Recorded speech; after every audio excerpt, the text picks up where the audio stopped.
நம்ம அக்கா கனிமொழி அவர்கள் காலையில் சமூக வலைதளத்தில் இந்த பதிவு போட்டிருந்தாங்க. அக்கா அவர்களுக்கு பதில் நம்ம கொடுத்துருந்தோம் சமூக வலைதளத்தில். அக்கா அவர்கள் ஒரு விஷயத்தை நல்லா புரிஞ்சுக்கணும்.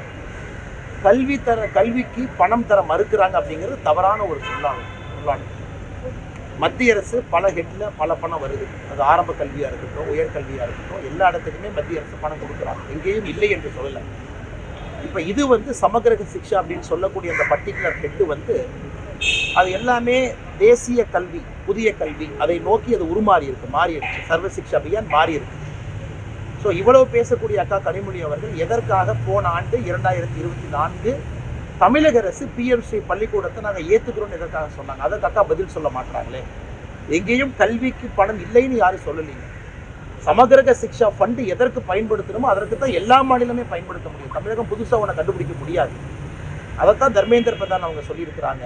இந்த பிஎம்ஸ்ரீ பள்ளிக்கூடத்திற்காக புதிய கல்விக் கொள்கையினுடைய முக்கியமான சில விஷயங்களுக்காக நீங்கள் பயன்படுத்தலாம். அதை அவங்க திரிச்சு மாற்றி பேசி நாம் ஏதோ கல்விக்கு பணம் கொடுக்க மத்திய அரசு மறுக்கிறாங்கன்னு தொடர்ந்து பேசுவது சரியல்ல.